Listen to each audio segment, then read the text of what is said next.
ஸ்ரீ அயோத்தியா காண்டம்.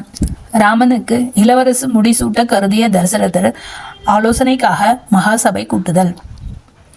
சத்ருகணன் என்னும் தம்பியை உடன் அழைத்து கொண்டு மாமனது நகரத்தை நோக்கி சென்ற பரதன் அங்கே கேகய நாட்டில் மனதிற்கு மிகவும் இனிதாக வாழ்ந்து கொண்டிருந்தனன். அங்கு எல்லா வகையான உபச்சாரங்களும் குறையற்று இருந்த போதிலும் அவ்விருவருடைய மனமும் வயது சென்ற தந்தையினிடத்திலும் குணக்கடலான ராமபிரானிடத்திலுமே பதிந்திருந்தது. அந்தோ தந்தையுடன் கூடவிருந்து பணிவிடைகள் செய்ய பெறாமல் தூர தேசத்தில் இருக்கின்றோமே என்று விசாரமுற்று இருந்தனர். இப்போது ராமபிரானை இளவரசராக்கி இருக்கக்கூடும் என்று எண்ணி இருந்தனர். தசரத சக்கரவர்த்தியும் தேசாந்தரம் சென்ற இரு புதல்வர்களையும் அடிக்கடி நினைத்து கொண்டு அவர்களின் பிரிவினால் மிகவும் துயருற்று இருந்தனன்.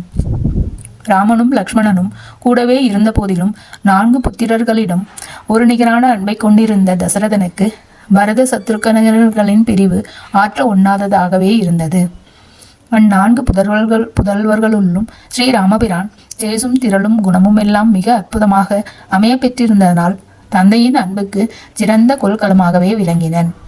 ராவணனை வதைக்க வேண்டுமென்று விரும்பிய தேவர்களின் வேண்டுகோளுக்கு இறங்கிய ஸ்ரீ மகாவிஷ்ணுவே அன்றோ ராமனாக வந்து தோன்றியுள்ளான்.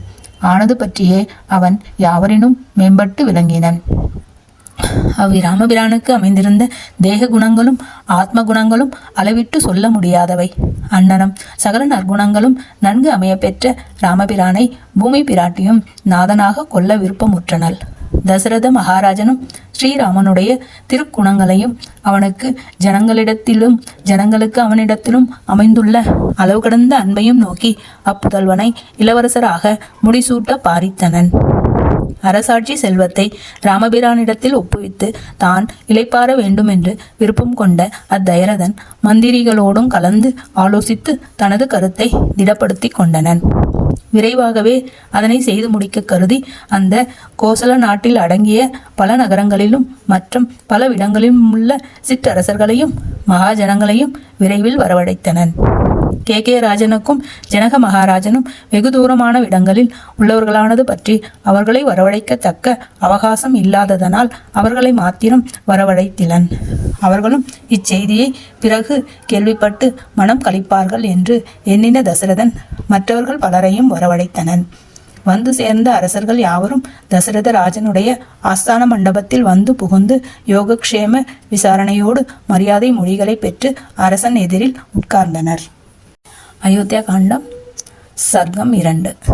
தசரதர் தமது மனோரதத்தை வெளியிட கேட்ட அனைவரும் மிகவும் உகந்து ராமனுக்கே விரைவில் முடிசூட்ட வேண்டுமென்று வற்புறுத்தி கூறுதலும் அதற்கு காரணமாக ராமனுடைய திருக்குணங்களின் அதிசயத்தை கூறுதலும். பின்பு தசரத மன்னவன் சபையில் வீற்றிருக்கின்ற அரசர்கள் அனைவரையும் நோக்கி இன்னனம் உரைக்கத் தொடங்கினன்.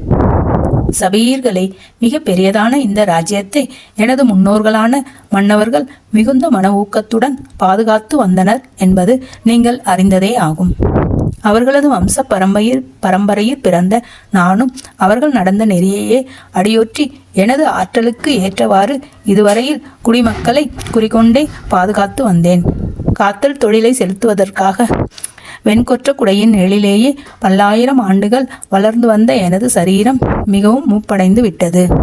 அதனால் இனி அரசாங்க காரிய நிர்வாகத்தில் எனது மூத்த குமாரனான ஸ்ரீராமச்சந்திரனை நியமித்து உங்களது அனுமதியை பெற்று நான் இளைப்பாற விரும்புகின்றேன். மகா தேஜஸ்வியான ஸ்ரீராமனே உங்களுக்கு தகுந்த நாதனாய் இருக்க வல்லவன் என்று எண்ணுகின்றேன். வெகு காலமாக நான் தாங்கியிருந்த இந்த பூமி பாரத்தை அவன் தலையில் இறக்கிவிட்டு வருத்தம் தீர்ந்து இனி வாழ விரும்புகின்றேன். இது யுக்தமான செயலென்று உங்களுக்கு தோற்றி இருப்பின் இதை செய்து முடிக்க நீங்கள் எனக்கு அனுமதி கொடுப்பீர்களாக. உங்கள் அனுமதியின்றி நான் சுதந்திரனாய் செய்வது நியாயமன்றே. இதை பற்றி நீங்கள் நன்கு ஆலோசித்து உண்மையில் எனக்கு இதமானது எதுவோ அதை தெரிவிக்க வேண்டுகிறேன் என்றனன். இவ்வாறாக தசரத மன்னவன் சொன்னதை அரசர் முதலானோர் அனைவரும் கேட்டு அளவற்ற ஆனந்தம் அடைந்தனர். அந்த சபையில் இருந்த ஜன கூட்டம் அனைத்தும் அந்த வார்த்தைக்கு மிகவும் உகந்து ஆனந்தம் உள்ளடங்காமல் மிகப்பெரிய கோஷத்தை செய்தது.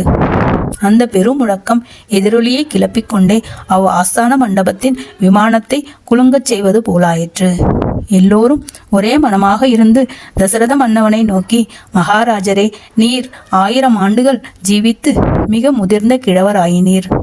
ஆதலால் காலதாமதமின்றியே ஸ்ரீராமனுக்கு முடிசூட்டுவீராக.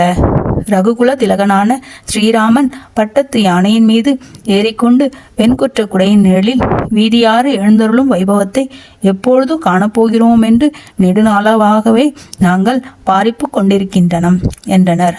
சபையிலுள்ளோர் யாவரும் அண்ணனும் ஒருவிடராக சொன்னதை கேட்ட தசரத மன்னவன் தன் விருப்பம் அனைவரும் ஆமோதித்தது பற்றி உள்ளம் பூரித்தனன்.